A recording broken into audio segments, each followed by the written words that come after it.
شروع اللہ کا نام لے کر جو بڑا مہربان نہایت رحم والا ہے۔ سب تعریف اللہ ہی کو ہے جس نے اپنے محبوب بندے محمد صلی اللہ علیہ وآلہ وسلم پر یہ کتاب نازل کی اور اس میں کسی طرح کی گجی اور پیچیدگی نہ رکھی، بلکہ سیدھی اور سلیس اتاری تاکہ لوگوں کو عذاب سخت سے جو اس کی طرف سے آنے والا ہے ڈرائے، اور مومنوں کو جو نیک عمل کرتے ہیں خوشخبری سنائے کہ ان کے لیے ان کے کاموں کا نیک بدلہ یعنی بہشت ہے جس میں وہ ہمیشہ رہیں گے، اور ان لوگوں کو بھی ڈرائے جو کہتے ہیں کہ اللہ نے کسی کو بیٹا بنا لیا ہے۔ ان کو اس بات کا کچھ بھی علم نہیں اور نہ ان کے باپ دادا ہی کو تھا۔ یہ بڑی سخت بات ہے جو ان کے منہ سے نکلتی ہے، اور کچھ شک نہیں کہ یہ جو کچھ کہتے ہیں محض جھوٹ ہے۔ اے پیغمبر، اگر یہ اس کلام پر ایمان نہ لائیں تو شاید تم ان کے پیچھے رنج کر کر کے اپنے تئیں ہلاک کر دو گے۔ جو چیز زمین پر ہے ہم نے اس کو زمین کے لیے زینت بنایا ہے تاکہ لوگوں کی آزمائش کریں کہ ان میں کون اچھے عمل کرنے والا ہے، اور جو چیز زمین پر ہے ہم اس کو نابود کر کے بنجر میدان کر دیں گے۔ کیا تم خیال کرتے ہو کہ غار اور لوح والے ہماری نشانیوں میں سے عجیب تھے؟ جب وہ نوجوان غار میں جا رہے تو کہنے لگے کہ اے ہمارے پروردگار، ہم پر اپنے ہاں سے رحمت نازل فرما اور ہمارے کام میں درستی کے سامان مہیا کر۔ تو ہم نے غار میں کئی سال تک ان کے کانوں پر نیند کا پردہ ڈالے رکھا، یعنی ان کو سلائے رکھا، پھر ان کو جگا اٹھایا تاکہ معلوم کریں کہ جتنی مدت وہ غار میں رہے دونوں جماعتوں میں سے اس کی مقدار کس کو خوب یاد ہے۔ ہم ان کے حالات تم سے صحیح صحیح بیان کرتے ہیں۔ وہ کئی نوجوان تھے جو اپنے پروردگار پر ایمان لائے تھے، اور ہم نے ان کو اور زیادہ ہدایت دی تھی، اور ان کے دلوں کو مربوط یعنی مضبوط کر دیا۔ جب وہ اٹھ کھڑے ہوئے تو کہنے لگے کہ ہمارا پروردگار آسمانوں اور زمین کا مالک ہے، ہم اس کے سوا کسی کو معبود سمجھ کر نہ پکاریں گے۔ اگر ایسا کیا تو اس وقت ہم نے بے عقلی کی بات کی۔ ان ہماری قوم کے لوگوں نے اس کے سوا اور معبود بنا رکھے ہیں، بھلا یہ ان کے معبود ہونے پر کوئی کھلی دلیل کیوں نہیں لاتے؟ تو اس سے زیادہ کون ظالم ہے جو اللہ پر جھوٹ باندھے؟ اور جب تم نے ان مشرکوں سے اور جن کی یہ اللہ کے سوا عبادت کرتے ہیں ان سے کنارہ کر لیا ہے تو غار میں چل رہو، تمہارا پروردگار تمہارے لیے اپنی رحمت وسیع کر دے گا اور تمہارے کاموں میں آسانی کے سامان مہیا کرے گا۔ اور جب سورج نکلے تو تم دیکھو کہ دھوپ ان کے غار سے داہنی طرف سمٹ جائے، اور جب غروب ہو تو ان سے بائیں طرف کترا جائے، اور وہ اس غار کے کشادہ حصے میں تھے۔ یہ اللہ کی نشانیوں میں سے ہیں، جس کو اللہ ہدایت دے وہ ہدایت یاب ہے، اور جس کو گمراہ رہنے دے تو تم اس کے لیے کوئی دوست راہ بتانے والا نہ پاؤ گے۔ اور تم ان کے متعلق خیال کرو کہ وہ جاگ رہے ہیں حالانکہ وہ سوتے ہیں، اور ہم ان کو دائیں اور بائیں کروٹ بدلاتے تھے، اور ان کا کتا چوکھٹ پر دونوں ہاتھ پھیلائے ہوئے تھا۔ اگر تم ان کو جھانک کر دیکھتے تو پیٹ پھیر کر بھاگ جاتے اور ان سے دہشت میں آ جاتے۔ اور اسی طرح ہم نے ان کو اٹھایا تاکہ آپس میں ایک دوسرے سے دریافت کریں۔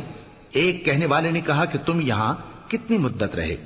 انہوں نے کہا کہ 1 دن یا اس سے بھی کم۔ انہوں نے کہا کہ جتنی مدت تم رہے ہو تمہارا پروردگار ہی اس کو خوب جانتا ہے، تو اپنے میں سے کسی کو یہ روپیہ دے کر شہر بھیجو، وہ دیکھے کہ نفیس کھانا کون سا ہے تو اس میں سے کھانا لے آئے، اور احتیاط سے آئے جائے اور تمہارا حال کسی کو نہ بتائے۔ اگر وہ تم پر دسترس پا لیں گے تو تمہیں سنسار کر دیں گے یا پھر اپنے مذہب میں داخل کر لیں گے، اور اس وقت تم کبھی فلاح نہیں پاؤ گے۔ اور اسی طرح ہم نے لوگوں کو ان کے حال سے خبردار کر دیا تاکہ وہ جانیں کہ اللہ کا وعدہ سچا ہے، اور یہ کہ قیامت جس کا وعدہ کیا جاتا ہے اس میں کچھ شک نہیں۔ اس وقت لوگ ان کے بارے میں باہم جھگڑنے لگے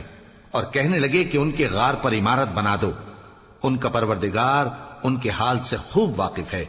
جو لوگ ان کے معاملے میں غلبہ رکھتے تھے وہ کہنے لگے کہ ہم ان کے غار پر مسجد بنائیں گے۔ بعض لوگ اٹکل پچو کہیں گے کہ وہ 3 تھے اور چوتھا ان کا کتا تھا، اور بعض کہیں گے کہ وہ 5 تھے اور چھٹا ان کا کتا تھا، اور بعض کہیں گے کہ وہ 7 تھے اور 8واں ان کا کتا تھا۔ کہہ دو کہ میرا پروردگار ہی ان کے شمار سے خوب واقف ہے، ان کو جانتے بھی ہیں تو تھوڑے ہی لوگ جانتے ہیں۔ تو تم ان کے معاملے میں بحث نہ کرنا مگر سرسری سی بحث، اور نہ ان کے بارے میں ان میں سے کسی سے کچھ دریافت ہی کرنا، اور کسی کام کی نسبت نہ کہنا کہ میں اسے کل کر دوں گا، مگر انشاءاللہ کہہ کر یعنی اگر اللہ چاہے تو کر دوں گا۔ اور جب اللہ کا نام لینا بھول جاؤ تو یاد آنے پر لے لو۔ اور کہہ دو کہ امید ہے کہ میرا پروردگار مجھے اس سے بھی زیادہ ہدایت کی باتیں بتائے۔ اور اصحاب کہف اپنے غار میں 9 اوپر 300 سال رہے۔ کہہ دو کہ جتنی مدت وہ رہے اسے اللہ ہی خوب جانتا ہے، اسی کو آسمانوں اور زمین کی پوشیدہ باتیں معلوم ہیں، وہ کیا خوب دیکھنے والا اور کیا خوب سننے والا ہے۔ اس کے سوا ان کا کوئی کارساز نہیں، اور نہ وہ اپنے حکم میں کسی کو شریک کرتا ہے۔ اور اپنے پروردگار کی کتاب کو جو تمہارے پاس بھیجی جاتی ہے پڑھتے رہا کرو، اس کی باتوں کو کوئی بدلنے والا نہیں، اور اس کے سوا تم کہیں پناہ بھی نہیں پاؤ گے۔ اور جو لوگ صبح و شام اپنے پروردگار کو پکارتے اور اس کی خوشنودی کے طالب ہیں، ان کے ساتھ صبر کرتے رہو، اور تمہاری نگاہیں ان میں سے گزر کر اور طرف نہ دوڑیں کہ تم دنیاوی زندگی کی رونقوں کے خواستگار ہو جاؤ۔ اور جس شخص کے دل کو ہم نے اپنی یاد سے غافل کر دیا ہے اور وہ اپنی خواہش کی پیروی کرتا ہے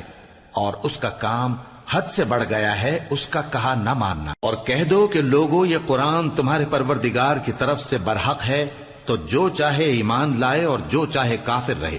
ہم نے ظالموں کے لیے دوزخ کی آگ تیار کر رکھی ہے جس کی قناتیں ان کو گھیر رہی ہوں گی، اور اگر فریاد کریں گے تو ایسے کھولتے ہوئے پانی سے ان کی داد رسی کی جائے گی جو پگھلے ہوئے تانبے کی طرح گرم ہوگا، اور جو ان کے چہروں کو بھون ڈالے گا۔ ان کے پینے کا پانی بھی برا اور آرام گاہ بھی بری۔ اور جو ایمان لائے اور کام بھی نیک کرتے رہے تو ہم نیک کام کرنے والوں کا اجر ضائع نہیں کرتے۔ ایسے لوگوں کے لیے ہمیشہ رہنے کے باغ ہیں جن میں ان کے محلوں کے نیچے نہریں بہ رہی ہیں، ان کو وہاں سونے کے کنگن پہنائے جائیں گے، اور وہ باریک دیبا اور اطلس کے سبز کپڑے پہنا کریں گے،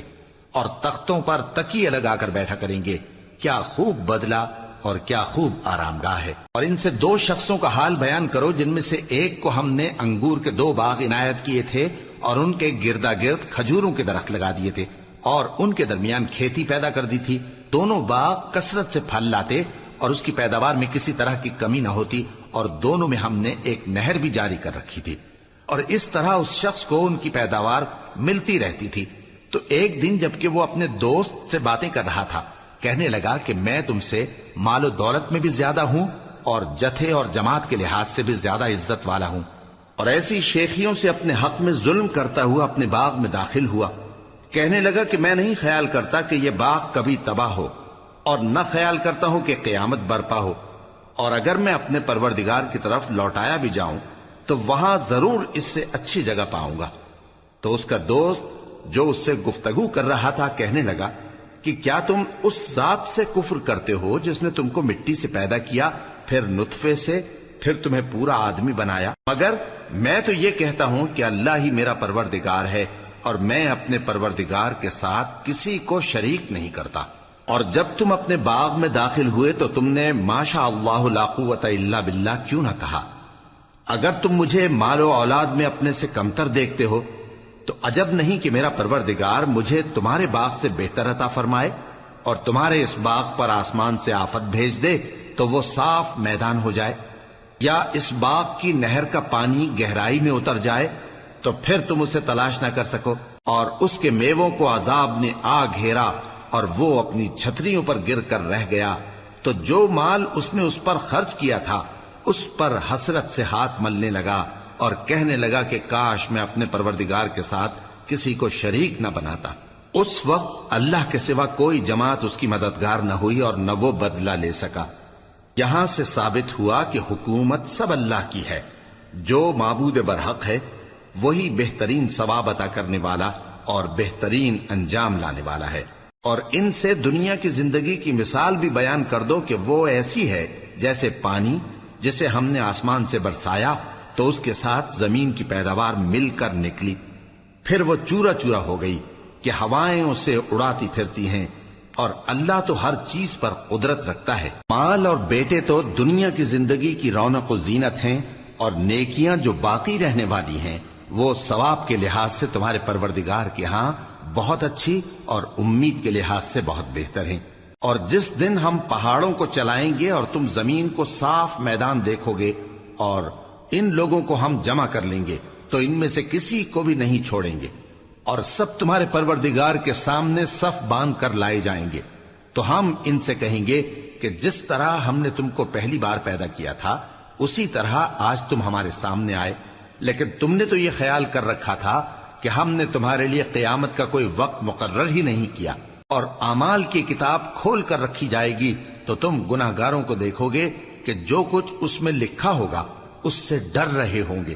اور کہیں گے ہائے شامت،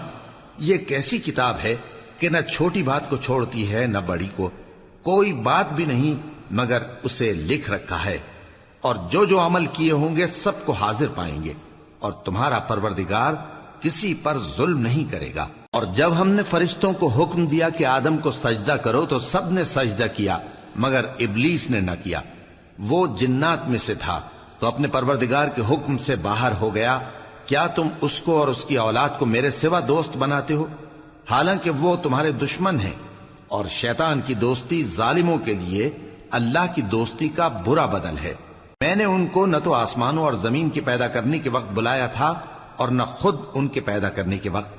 اور میں ایسا نہ تھا کہ گمراہ کرنے والوں کو مددگار بناتا۔ اور جس دن اللہ فرمائے گا کہ اب میرے شریکوں کو جن کی نسبت تم معبود ہونے کا گمان رکھتے تھے بلاؤ، تو وہ ان کو بلائیں گے مگر وہ ان کو کچھ جواب نہ دیں گے، اور ہم ان کے درمیان ہلاکت کی ایک جگہ بنا دیں گے، اور گناہگار لوگ دوزخ کو دیکھیں گے تو یقین کر لیں گے کہ وہ اس میں پڑنے والے ہیں، اور اس سے بچنے کا کوئی راستہ نہ پائیں گے۔ اور ہم نے اس قرآن میں لوگوں کے سمجھانے کے لیے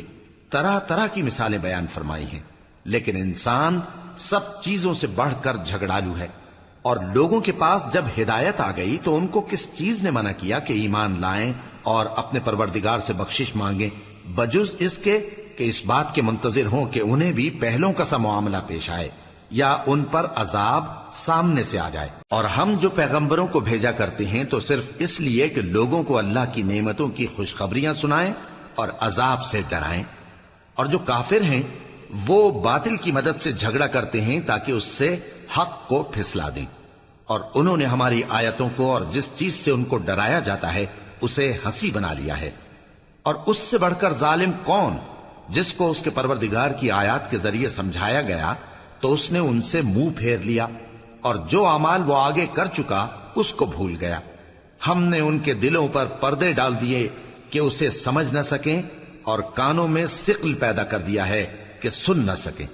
اور اگر تم ان کو رستے کی طرف بلاؤ تو کبھی رستے پر نہ آئیں گے، اور تمہارا پروردگار بخشنے والا صاحب رحمت ہے۔ اگر وہ ان کے کرتوتوں پر ان کو پکڑنے لگے تو ان پر جھٹ عذاب بھیج دے، مگر ان کے لیے ایک وقت مقرر کر رکھا ہے کہ اس کے عذاب سے کوئی پناہ کی جگہ نہ پائیں گے۔ اور یہ بستیاں جو ویران پڑی ہیں، جب انہوں نے کفر کر کے ظلم کیا تو ہم نے ان کو تباہ کر دیا، اور ان کی تباہی کے لیے ایک وقت مقرر کر دیا تھا۔ اور جب موسیٰ نے اپنے شاگرد سے کہا کہ جب تک میں دو دریاؤں کے ملنے کی جگہ نہ پہنچ جاؤں ٹلنے کا نہیں، خاص صدیوں چلتا رہوں، پھر جب وہ دونوں ان دریاؤں کے سنگم پر پہنچے تو اپنی مچھلی بھول گئے، پھر اس مچھلی نے دریا میں سرنگ کی طرح اپنا رستہ بنا لیا۔ جب آگے چلے تو موسیٰ نے اپنے شاگرد سے کہا کہ ہمارا کھانا لاؤ، اس سفر سے ہم کو بہت تکان ہو گئی ہے۔ اس نے کہا کہ بھلا آپ نے دیکھا کہ جب ہم نے اس چٹان کے پاس آرام کیا تھا تو میں مچھلی وہیں بھول گیا، اور مجھے آپ سے اس کا ذکر کرنا شیطان نے بھلا دیا، اور اس مچھلی نے عجیب طرح سے دریا میں اپنا رستہ بنایا۔ موسیٰ نے کہا یہی تو وہ مقام ہے جسے ہم تلاش کرتے تھے، تو وہ اپنے پاؤں کے نشان دیکھتے دیکھتے لوٹ گئے۔ وہاں انہوں نے ہمارے بندوں میں سے ایک بندہ دیکھا جس کو ہم نے اپنے ہاتھ سے رحمت خاص سے نوازا تھا اور اپنے پاس سے ایک خاص علم بخشا تھا۔ موسیٰ نے ان سے جن کا نام خضر تھا کہا کہ جو علم اللہ کی طرف سے آپ کو سکھایا گیا ہے، اگر آپ اس میں سے مجھے کچھ بھلائی کی باتیں سکھائیں تو میں آپ کے ساتھ رہوں۔ خضر نے کہا کہ تم میرے ساتھ رہ کر صبر نہیں کر سکو گے، اور جس بات کی تمہیں خبر ہی نہیں اس پر صبر کر بھی کیسے سکتے ہو؟ موسیٰ نے کہا اللہ نے چاہا تو آپ مجھے صابر پائیے گا، اور میں آپ کے ارشاد کے خلاف نہیں کروں گا۔ خضر نے کہا اگر تم میرے ساتھ رہنا چاہو تو شرط یہ ہے مجھ سے کوئی بات نہ پوچھنا جب تک میں خود اس کا ذکر تم سے نہ کروں۔ تو دونوں چل پڑے، یہاں تک کہ جب کشتی میں سوار ہوئے تو خضر نے کشتی کو پھاڑ ڈالا۔ موسیٰ نے کہا کیا آپ نے اس کو اس لیے پھاڑا ہے کہ سواروں کو غرق کر دی؟ یہ تو آپ نے بڑی عجیب بات کی۔ خضر نے کہا کیا میں نے نہیں کہا تھا کہ تم میرے ساتھ صبر نہ کر سکو گے؟ موسیٰ نے کہا کہ جو بھول مجھ سے ہوئی اس پر مواخذہ نہ کیجیے اور میرے معاملے میں مجھ پر مشکل نہ ڈالیے۔ پھر دونوں چلے، یہاں تک کہ رستے میں ایک لڑکا ملا تو خضر نے اسے مار ڈالا۔ موسیٰ نے کہا کہ آپ نے ایک بے گناہ شخص کو ناحق بغیر قصاص کے مار ڈالا، یہ تو آپ نے بری بات کی۔ خضر نے کہا کیا میں نے نہیں کہا تھا کہ تم سے میرے ساتھ صبر نہیں ہو سکے گا؟ انہوں نے کہا کہ اگر میں اس کے بعد پھر کوئی بات پوچھوں یعنی اعتراض کروں تو مجھے اپنے ساتھ نہ رکھیے گا کہ آپ میری طرف سے عذر کے قبول کرنے میں حد کو پہنچ گئے ہیں۔ پھر دونوں چلے، یہاں تک کہ گاؤں والوں کے پاس پہنچے اور ان سے کھانا طلب کیا۔ انہوں نے ان کی ضیافت کرنے سے انکار کیا۔ پھر انہوں نے وہاں ایک دیوار دیکھی جو گرا چاہتی تھی تو خضر نے اس کو سیدھا کر دیا۔ موسیٰ نے کہا کہ اگر آپ چاہتے تو ان سے اس کا معاوضہ لے لیتے تاکہ کھانے کا کام چلتا۔ خضر نے کہا کہ اب مجھ میں اور تم میں علیحدگی، مگر جن باتوں پر تم صبر نہ کر سکے میں ان کا تمہیں بھید بتائے دیتا ہوں کہ وہ جو کشتی تھی غریب لوگوں کی تھی جو دریا میں محنت کر کے یعنی کشتیاں چلا کر گزارا کرتے تھے، اور ان کے سامنے کی طرف ایک بادشاہ تھا جو ہر اچھی کشتی کو زبردستی چھین لیتا تھا، تو میں نے چاہا کہ اسے عیبدار کر دوں تاکہ وہ اسے غصب نہ کر سکے۔ اور وہ جو لڑکا تھا اس کے ماں باپ دونوں مومن تھے، ہمیں اندیشہ ہوا کہ وہ بڑا ہو کر بد کردار ہوگا تو کہیں ان کو سرکشی اور کفر میں نہ پھنسا دے، تو ہم نے چاہا کہ ان کا پروردگار اس کی جگہ ان کو اور بچہ عطا فرمائے جو اخلاقی پاکیزگی میں بہتر اور محبت میں زیادہ قریب ہو۔ اور وہ جو دیوار تھی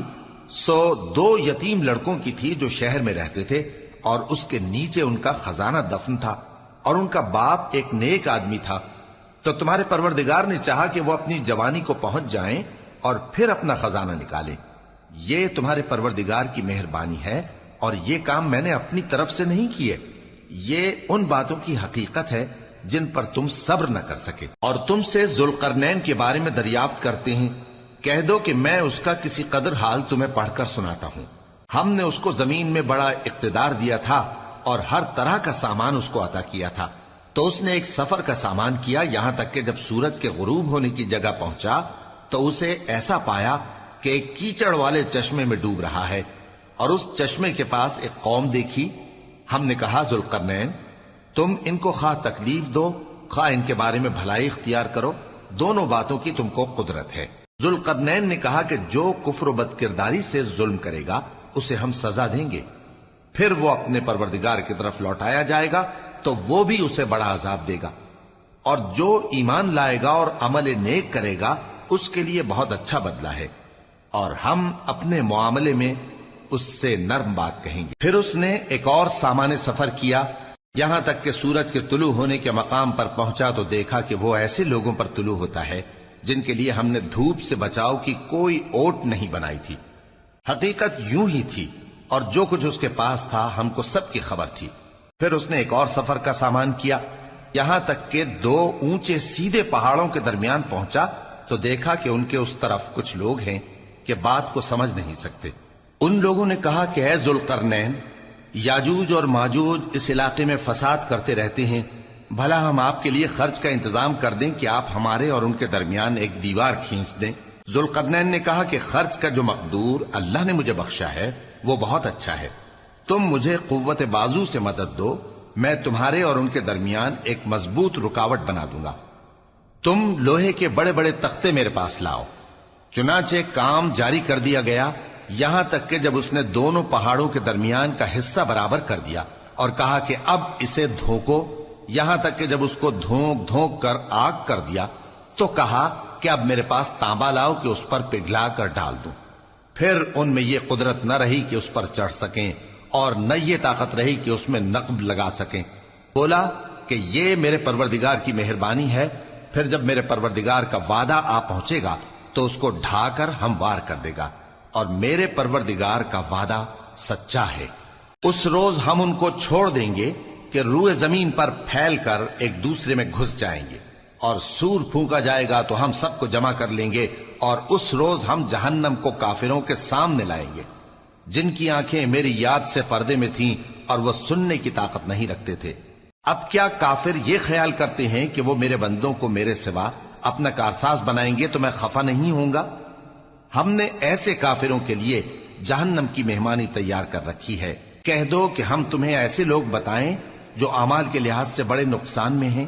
یہ وہ لوگ ہیں جن کی دوڑ دھوپ دنیا کی زندگی میں برباد ہو گئی اور وہ یہ سمجھے ہوئے ہیں کہ وہ اچھے کام کر رہے ہیں۔ یہ وہ لوگ ہیں جنہوں نے اپنے پروردگار کی آیتوں کو نہ مانا اور اس کے سامنے جانے سے انکار کیا، تو ان کے اعمال ضائع ہو گئے۔ سو ہم قیامت کے دن ان کے لیے کچھ بھی وزن قائم نہیں کریں گے۔ یہ ان کی سزا ہے، یعنی جہنم، اس لیے کہ انہوں نے کفر کیا اور ہماری آیتوں اور ہمارے پیغمبروں کی ہنسی اڑائی۔ جو لوگ ایمان لائے اور عمل نیک کیے ان کے لیے بہشت کے باغ بطور مہمانی ہوں گے، ہمیشہ ان میں رہیں گے اور وہاں سے مکان بدلنا نہ چاہیں گے۔ کہہ دو کہ اگر سمندر میرے پروردگار کی باتوں کے لکھنے کے لیے روشنائی ہو تو قبل اس کے کہ میرے پروردگار کی باتیں تمام ہوں سمندر ختم ہو جائے، اگرچہ ہم ویسا ہی اور اس کی مدد کو لائیں۔ کہہ دو کہ میں تمہاری طرح کا ایک بشر ہوں، البتہ میری طرف وہی آتی ہے کہ تمہارا معبود وہی ایک معبود ہے۔ تو جو شخص اپنے پروردگار سے ملنے کی امید رکھے چاہیے کہ عمل نیک کرے اور اپنے پروردگار کی عبادت میں کسی کو شریک نہ بنائے۔